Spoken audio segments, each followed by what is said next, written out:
You're listening to Achtung, Millwall, broadcasting from the beautiful South Bermondsey. Accept no substitute. Hello, dear listeners. Welcome to an impromptu edition of Achtung Millwall. Joining me to discuss the everlasting soap opera that is modern day football is the Dockers Debate star. We were just talking about the podcast off air. It's Michael Avery. How you doing, Michael? Good afternoon and happy lunchtime, Mr. Hart. Yes, the Dockers Debate, which working now has from had home. over. Yeah, it's lunch. It's lunch if anyone from work hears this. But it's a podcast which we started off as a bit of fun has now turned into we've had over 17,000 downloads. So not It's too incredible. shabby. See, it's very good. I'd give anyone the advice to have a listen to it anytime you like. It's great stuff. It really captures the essence of a non-league club that's trying to make its way in the world, and it kind of links in with the purpose of this impromptu conversation this afternoon, because that also links in very much with the support or lack of support that modern day football dishes out to the real grassroots of the game. You know, the clubs like Erith Town, Erith and Belvedere, which, Welling, and all these kind of clubs exist in a kind of at the bottom of the pile. And, as with every bottom of every pile, the shit comes down on top of you. And we're speaking, listeners, of course, in the wake of this afternoon, or this morning's actually, decision by the FA and Premier League to drive through a massive change to the oldest football competition in the world, the FA Cup, and basically it's abolishing the concept of replays in the competition, Michael, from next season, from round one onwards. Interestingly, not in the qualifying rounds, but we'll come back to that if we may. But yeah, so from next season there'll be no more replays. I've dug out two football matches for you, Michael, just to illustrate what's been thrown away there. One was played on the 6th of January 1872. It's a 3:15 kickoff on Barnes Common. That's Barnes 0, the Hampstead Heathens 1. Leach scored that goal. I didn't see it, listeners. I wasn't around for that one. 1872, and then we leap forwards by 150 years to 7th of Feb. 8 o'clock kickoff. Aston Villa 1, Chelsea 3. Gallagher, Jackson, Fernandez. That was the first ever replayed game in the FA Cup, 1872, and then what will probably be the final one now, because the concept which has already been done away with in the fifth round has been done away with completely in the competition from round one onwards. A lot of hoo-ha online about this, Michael. I'm actually struck by the impact it's had on clubs that are so-called smaller outfits. I mean, we've seen some really well drafted statements from the likes of Tranmere, Grimsby. I've seen Accrington, I believe, but a lot of bold statements from clubs that have, that know what it's like to look down the barrel of football. And as with so much in the game now, it's all geared around the top six. There's Jurgen Klopp and Pep Guardiola. Maybe we should rename it the Jurgen Klopp Guardiola Football Association. Yeah, a bit closer to home, you're saying about replays. Let's think about that highlight video that's played 2 minutes before kickoff at the Den. That has Mark Kennedy scoring against Arsenal in a Millwall replay. Yeah. And then the round after that, Millwall famously went to Chelsea and won on a penalty shootout. Yeah. So right. for those who say, like, there might be some Millwall fans who say, whatever it is, with the FA Cup, let's get rid of them. Like I say, two of the most fondest moments in my lifetime, certainly, was those two FA Cup replays, and they were just replays. Fourth and fifth round. They weren't later on in competitions, and yes, they didn't result in any silverware. But as a Millwall fan in the mid-90s, let's be honest, Millwall isn't a fashionable football club, but those were the days that you could walk into primary schools in Bermondsey, like I did when I was 8, 9, 10 years old, and say, we've done you, we've beaten you, and that's what FA Cup replays are all about. And I just think the whole thing, whether your opinion is, you only don't like replays or the FA Cup if you're struggling in leagues. So, we've had it a few times where our attendances go down and everything like that. But fundamentally, 80, 90% of the time, small clubs or even lower league clubs, or let's not beat around the bush, Nick. Like even teams like Millwall in the Championship, if we was to get Man United, for example, at home, Arsenal at home, there's a bit you're thinking, well, you know, we've got Arsenal at home here. If we nick a 0-0 here, we could go to the Emirates. You know, like Millwall Yeah, at the Emirates. You know, like and we're a championship team who up until recently was pushing for the playoffs. So it's not just the little clubs. it's interesting. I'm just looking at the initial statement. It was on the FA's website. Listen, you can have a look on it. It's still on there. FA and Premier League agree. I'm putting some inverted commas on that. Clearly being driven by the Premier League, which is the almighty God at which we all have to worship now. The Premier League agreed to strengthen the Emirates FA Cup and support for grassroots. I think they're hanging this on strengthening the competition with a few fiddling around changes to when the midweek fifth round is now going to be back on the weekend again, which it should always have been in the first place. But what strikes me with this statement, Michael, is it's all hung on the idea there's going to be some more money, £33 million for grassroots football on top of the 100 million it currently gives. So 133 million from the FA for grassroots football. However, that dissolves down to the local clubs.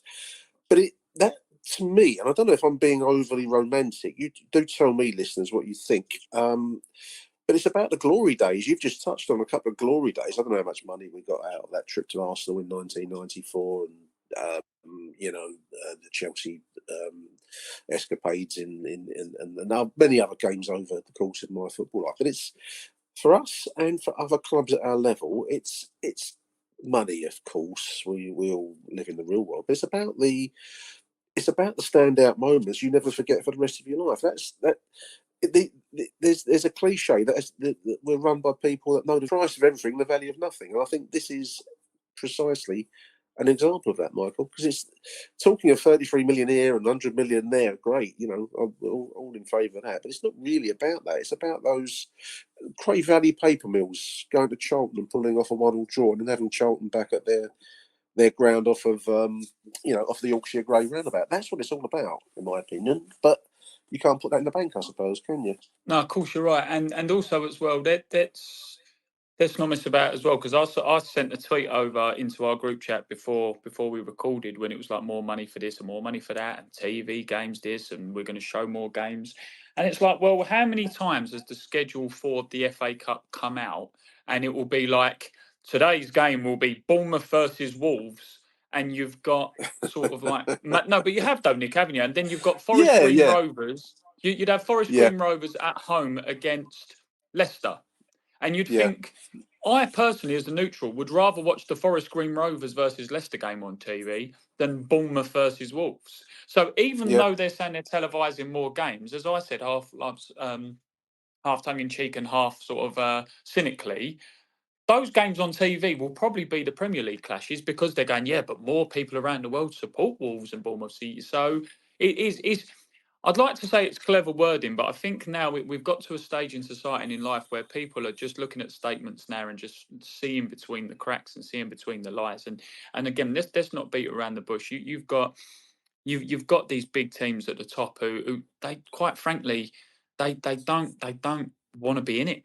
You know, like that. It's very similar to the league. It's very similar to the League Cup in the sense that during the early rounds of the League Cup, you get one man and his dog going to watch games. But when you get to the final, there's 80,000 people there. Klopp doesn't want to be in third round replays. Guardiola doesn't want to be in fourth round replays. But I saw an excellent point as well online. If you don't want to be in replays against teams down the bottom of the pyramid, beat them in the first leg. You've got a responsibility to stop these replays not happening. And let's be honest, if Manchester City come up against the Shrewsbury Town, their reserve should be good enough to beat them, with all due respect to Shrewsbury Town. I'm always quite sad when we, I mean, go look at yourself in this life. I mean, Millwall often has half the ground shut for the third round of the FA Cup. But this is a consequence, Michael, of when did Manchester United not take part? 1999, I think they went to the World Club Championship. They speech marks had to, didn't they? They was special dispensation not to take part in that season's FA Cup.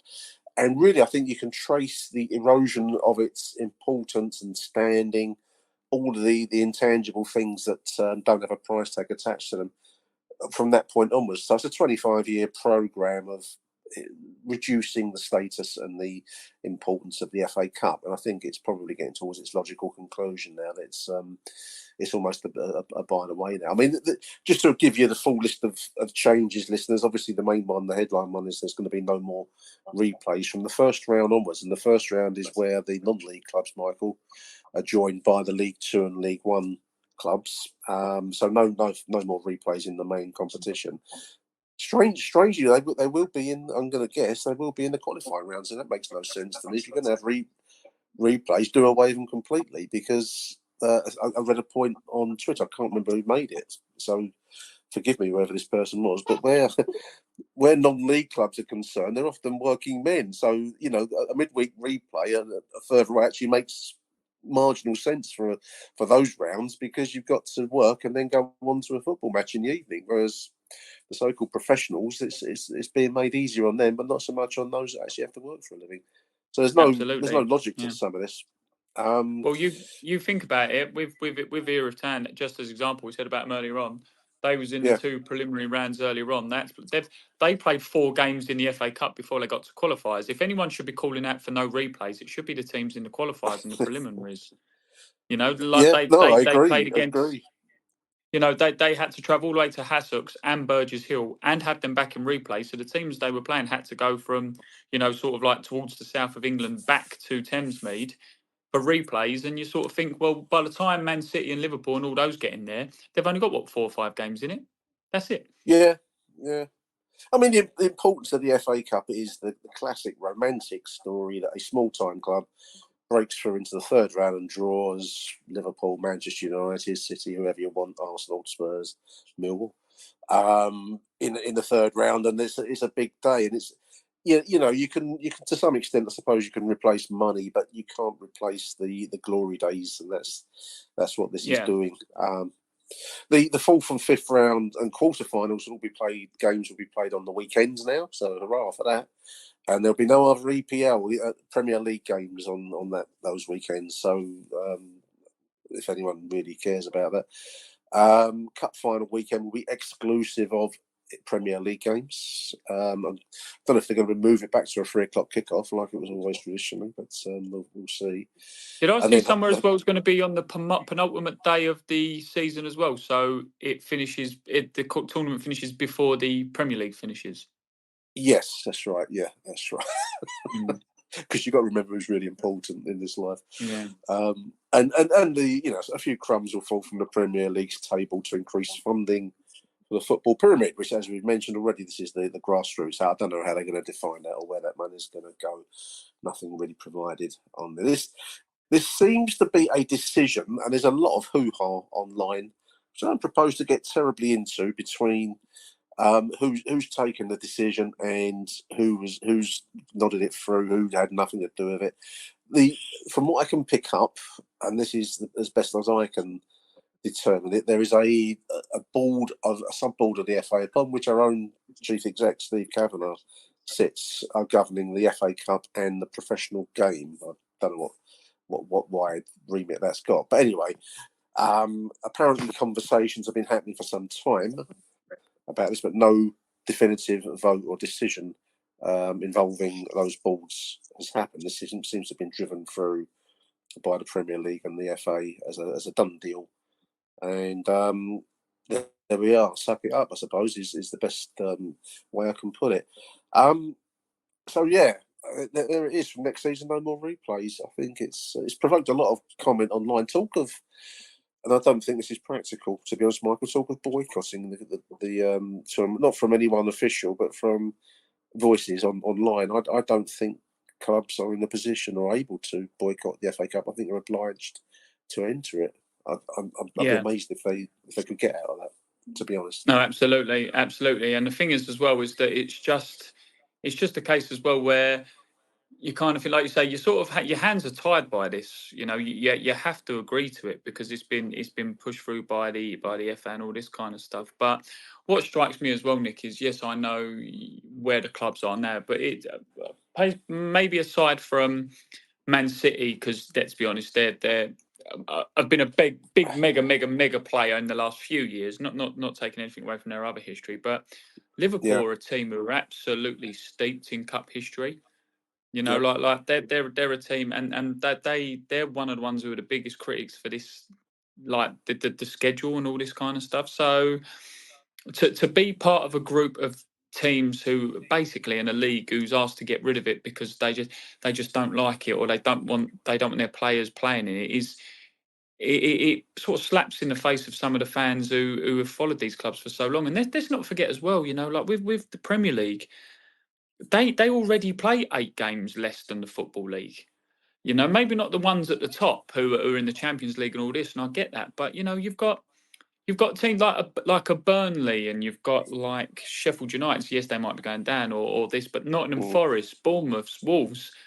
They only play 38 league games a season. So what really does a good cup run do for them? Not a lot. You know, it doesn't pepper them actually much. It takes a 38 game season up to 45. Well done. You're only doing what everyone else does in the country at the moment, and it's just and like we just said it before you hit record as well. The hypocrisy of the whole thing stinks in the sense that this was illegal a little while ago. When the top 6 wanted to break away, they were up in arms. They were furious. Oh, you're taking away the integrity of the Premier League. You're taking away the integrity of English competitions. You're taking away the integrity of the pyramid system. Well, you're now taking away the integrity of the FA Cup. It's this idea, and it makes me laugh. And I think it was Thomas Frank of Brentford who was talking about replays and the fixture load, you know, for Brentford. You know, talking as though Brentford are some kind of you know, they're on the same table as the Real Madrids and like European established aristocracy. You know, it's not that long since the likes of Brentford were playing in front of a couple of thousand people at Griffin Park that's falling to pieces. But and Crystal Palace, I noticed that, you know, they're now seeing themselves as a cut above. It's amazing how self-interest at the expense of any wider view of the game, it clouds people's. It must go to their heads in some way. They start to think there's something they're not. I call it Charlton syndrome. They were in the Premier League for a long while. They started to think that they were, you know, European kind of wannabes, and then suddenly it can all tumble down, and there they are back in League One. So. Anyone in the Premier League thinking that this is a good idea, I think you wait till you're in the same position. And you know, apart from 1 or 2 clubs up there, it could happen to anybody. But there we are. A lot of comment online, Michael. Andy Burnham, who's Mayor of Manchester, I think, he wants to use the football governance bill, which is on the agenda soon. It's going to bring in, we hope, an independent regulator. But he says he wants to put into law that any domestic cup competition can only be changed for a majority vote of all the clubs eligible to enter it. I don't know if that's going to come to pass. I don't know. I think there's a lot of hopes being pinned on this independent regulator that it may make a difference or not. I don't know. In the end, money talks. That's my cynical. Well, that's the thing. You say that with the money. You say that with the money talks kind of thing, and it's like you're saying about the independent regulator, and I mean, Everton are being stung at the moment, aren't they? Forest are being stung at the moment with points deductions. You're looking at Man City, who's going to get done soon. I read somewhere, I believe, I might be wrong, but what Everton and Forest are being done for this season, that's going to change somehow in the next couple of years to a different way of monitoring how money and finances are in the Premier League. So even then, right. Even when you're breaking some rules, which I believe is the case, if I'm wrong, tweet me or you know, tweet Nick. Don't tweet me, so I don't get it.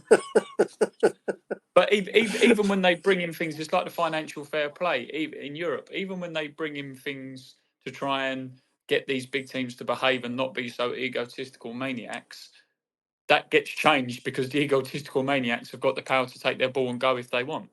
So, you know, like, it's all well and good doing lip service if you're a politician and you want some votes, but it's not going to happen in football, is it? And ultimately, it just, I just think it made me laugh as well, where I don't know if you saw the tweet that was out recently as well, where I think this is the first year for something like 5-10 years where an English team isn't in the semi-final of the Champions League and Europa That's right. League. Yeah, and someone said, "Oh, it's because Altrincham had a replay in the 4th round. That's what's done it." That's why they've been knocked out. And like I said, playing devil's advocate a little bit. I'm not going to beat around the bush. You know, I remember a few years back when Millwall got Hull in the FA Cup in January. I think it was under Neil Harris's previous tenure. And like I sat there and I was like, I don't know why I'm here. This is absolute garbage. And I hold my hands up. I didn't go to the Mill Sheffield United one at the start of under Joe Edwards this year. But so there are people like you say who don't want to go. So it is a bit kind of, to me, a little bit like a, don't moan about pubs shutting if you don't go in there and buy a pint. You can't moan about the FA Cup game if you don't go to the games. But I think for me, in what they should have done is revamp the competition in some way. Like you say, don't have replays from a certain round onwards, to make it a little bit more sort of cutthroat and a little bit more, it's going to go 90 minutes or extra time. But to get rid of them altogether is absolutely ridiculous. And like, if there was this main massive issue with fixture congestion, well, why not look at the Champions League? Like when they had the Super League debate, one of the debates was, we're not arguing the Champions League needs reform. Well, why have you now reformed it to a way that there's going to be more games? Apart from the financial side of it, there's now going to be more games in the Champions League next year. So that's going to make your players even more. Which is what's driving this, Michael. That's part of the pressure. That's ultimately what it is. And that's the point. Why? So what you're basically saying is, and I know I'm not stupid, and again, it's just the hypocrisy of it. It's like, we don't mind playing this amount of games as long as it's in a competition that suits us.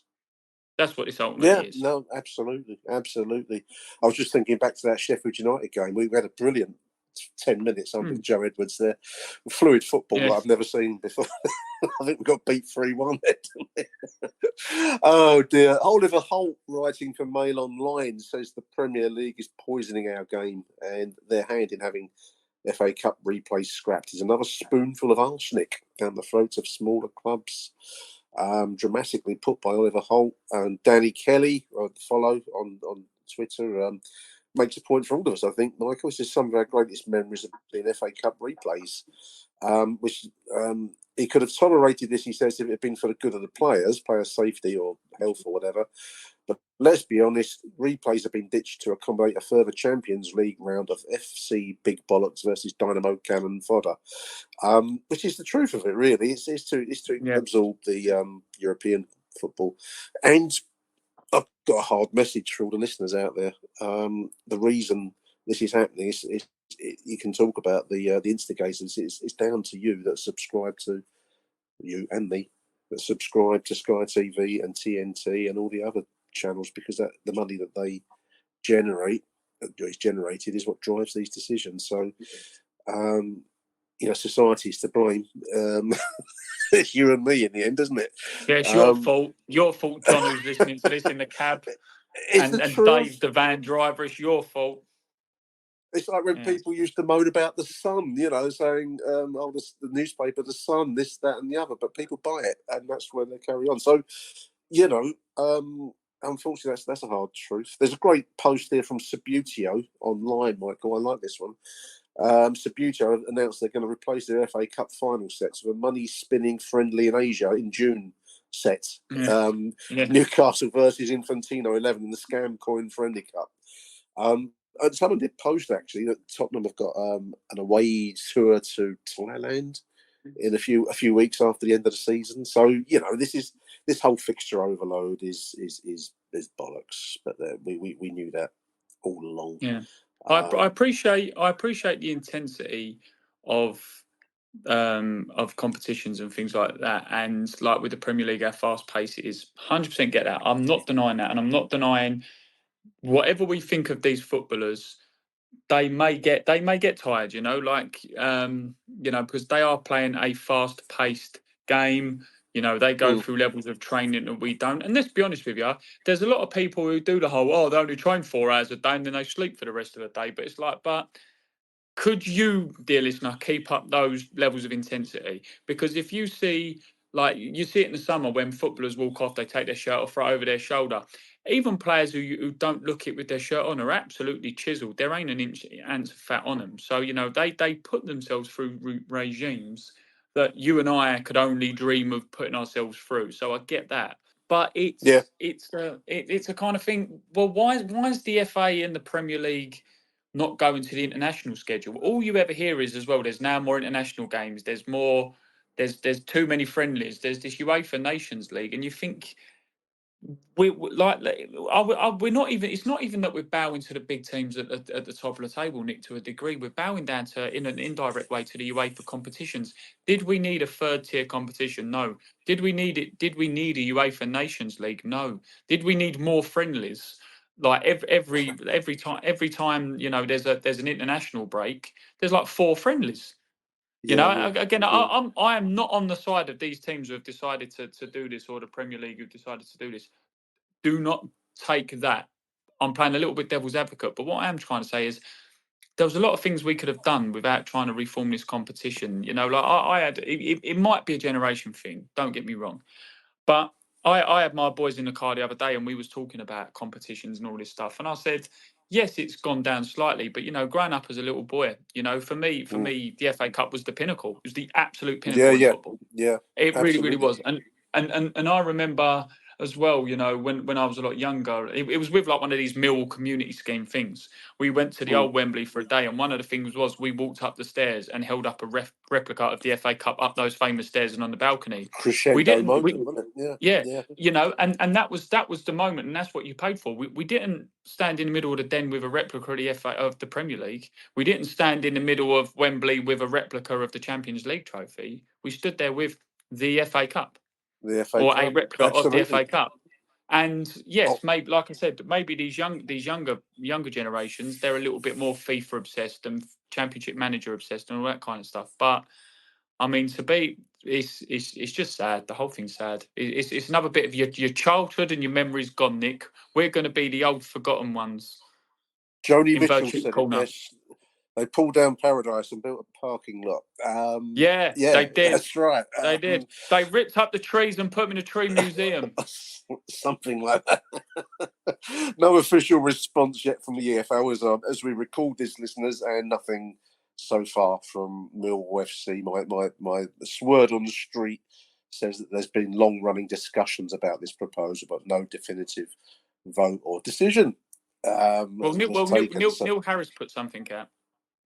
Yeah, there's actually I might play that at the end of the show. Actually, just to I might lift that off of BBC London. He put it quite nicely. I mean, and he's right. In the end, there's not an awful lot you can do. There's a lot of people talking about boycotts and clubs protesting by not taking part in the competition, stuff of that kind. I don't think any of that's going to come to anything, if I'm going to be really honest. And I don't say that to be cynical. I just don't think it's. I don't think it's going to catch fire in the way that people might imagine. Sad but true, dear listeners. We'll see what comes to pass. I just wanted to run a few other things past you, Michael, while I got you. This week we saw the accounts. I mean, we've been talking about money. The Millwall accounts were published, and Kieran Maguire put some of the headline figures on Twitter.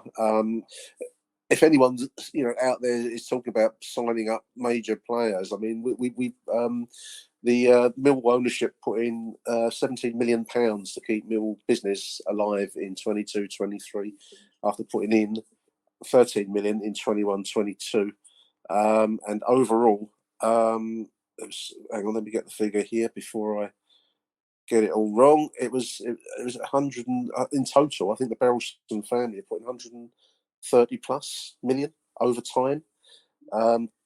So it's just, this is the nature of the modern game. I sometimes think when people talk about signing players, I mean, even in the current squad, Tanganga and Obafemi even, these are very, very expensive players.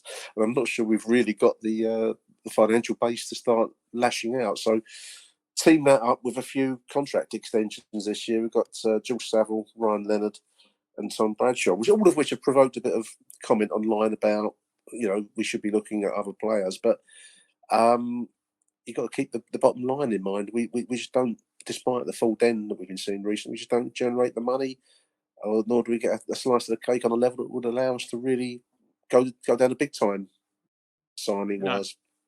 No, exactly. And firstly, as fans, I think we need to thank again the Berylson family for what they do for us. 100%. 100%. When you see it as black and white, like when John sadly passed, you know, like ironically, I actually was on the Mill site earlier on just to see if there was a statement out, and I clicked the old JGB thing in the corner, just Right. to basically see what it was. And you know, there's the line that he was fiercely loyal to his staff. He was very protective of Millwall fans, and you know, he loved the club, you know, and you can see it there. But I always remember there was things in programs that kind of say if you want us to sort of spend money and you want us to invest and all that kind of thing, you know, we need to see the dem fall on a regular basis. Now we are seeing it a lot more regular than we did, to be fair, and maybe soon, you know, this season and last season were the last 2 years were really any kind of regular attendances. So maybe you never know, in a couple of years we might see a bit more fruit from those who are coming in and paying that money, but. It just shows again the support they're doing, and like we say, has sensibly run the club, because so many teams, as we repeatedly said at the time of John's passing and before, so many clubs went down the route of spending money that they didn't have, by millions and Yeah. millions, ended up in trouble, and are now down the bottom of the pyramid. I mean, Portsmouth just confirmed their promotion as champions over the last couple of days. I mean, they was already promoted, but as champions of League One. But goodness gracious, how long were they down in League One and League Two and nearly out of Long business while, for? And mate. this was. Yeah. And Long speaking while. of FA Cup, this was a team who recently won the FA Cup. Yes, they did. 2013, I think. As did Wigan. I think, didn't they win it as well at one point? But both of them are lurking in the lower reaches. Money. I'm just looking at a post here. This is totally off subject slightly, but ticket prices. This is at Nottingham Forest. We're talking about money and investment and signing players, listeners.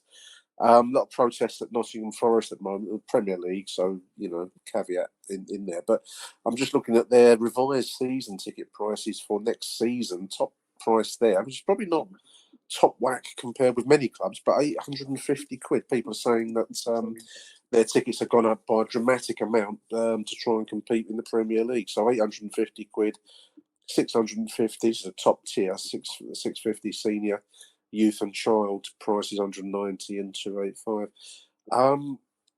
Expensive business, and that's not the most expensive by a long way. I'm sure if you were to talk to Spurs or Arsenal season ticket holders, are going to be more expensive than that still. So you'll be careful what you wish for sometimes, Michael, I think. And you know what, you say it as well. I mean, I know you say it half tongue in cheek, and we have a little bit of a laugh about it.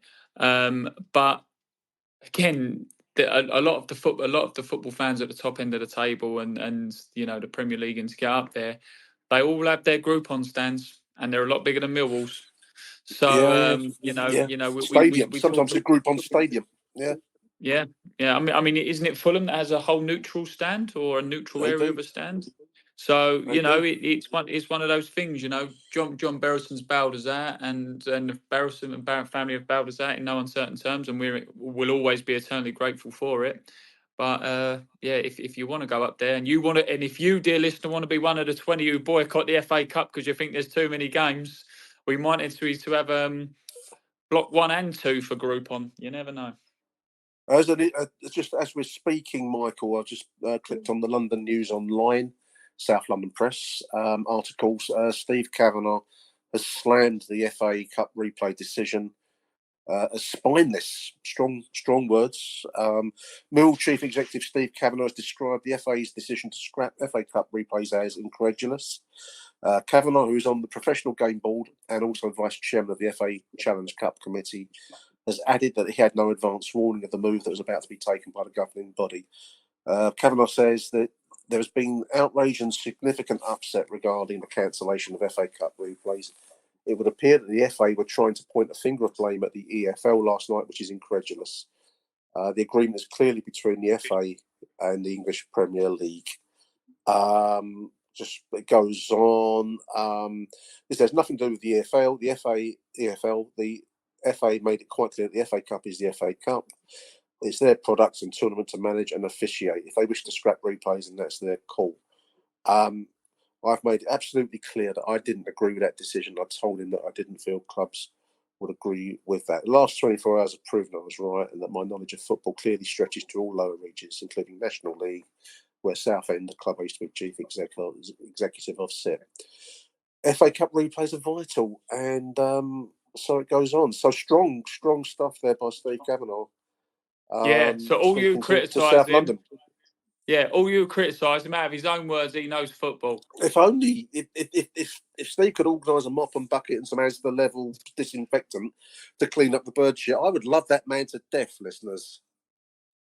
Do you know what? Do you know the reason he's speak out? Do you know the reason he's got to go? Halfway through that statement, there's a capital W halfway through a sentence. That shows how incompetent he is at spelling and running the club. No, I'm only joking. It's Steve strongly Kavanagh. worded. It's strongly worded. I mean, I'll give him. He's speaking to the South London. Is basically pointing the finger of blame at the FA fairly and squarely, saying this is their decision, and they've been trying to muddy the waters by saying bringing in the EFL reps. It sounds very much like no consultation directly on this decision has taken place with the Football League reps, including Steve Kavanagh. So I'm pleased to see that. I was really hoping that we weren't involved in it and that we would speak out against it. I can't argue. It's a strongly worded statement, and that will get Mill fans on side, I think, behind this. Yeah, and not there's much anyone can do, but yeah. Yeah, and the thing is as well, like you say, I know,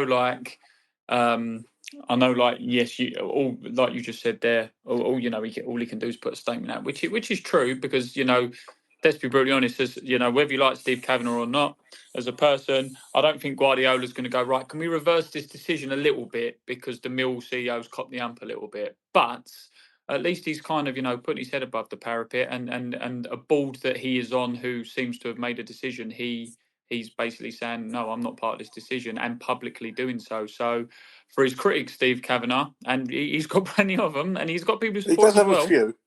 He does have a few. To say the least. My only gripe is the mop and bucket gripe. That's all. Yeah. That is a big deal. But anyway, Steve, if you sort out the mop and bucket, Nick will be dancing with those fair weather fans from abroad every week, drinking husky chocolate. I bet the big six clubs have mops and buckets aplenty. They got no shortage of mops and buckets. And little disinfectant. Do you know what? Going back to it there, it as he says there, I'm the vice chair of the FA Cup committee. I didn't even get a notification on that committee. No conversation took place on that committee regarding this. It just shows if that is true, and luckily that's on another website, so we can't be done for slander. But if that is true, that shows just what an utter farce the whole thing has been. You've got a committee of the FA Cup, and basically this vice chair is the second in command ultimately, or the vice figurehead. And if they didn't even know that was happening, that is absolutely ridiculous. I like this. It makes the whole thing even more stupid. Oh, absolutely. None of this is going to come to pass, listeners. But this is the someone called themselves the real EFL, not the real IRA. This is the real EFL. So if the FA wants to protect the FA Cup and make it more attractive, then they should reinstate replays up to the final. They're not going to do that, unfortunately. Semi-finals at a neutral ground, they're going to do that. Finals at Wembley. Stop showing all Premier ties on TV. We ain't going to do that. Mandatory rules for teams to prevent weekend lineup. This is like wanting utopia. None of that's going to come to pass. But I sometimes think protest often aims for that kind of, wispy kind of perfection. But there we are. Michael, your lunch hour must be. You haven't had your sandwich yet, mate, have you? I have not. I have not had my falafel and flatbread. So get yourself some falafel. Otherwise, you'll fade away. There'll be nothing of you left.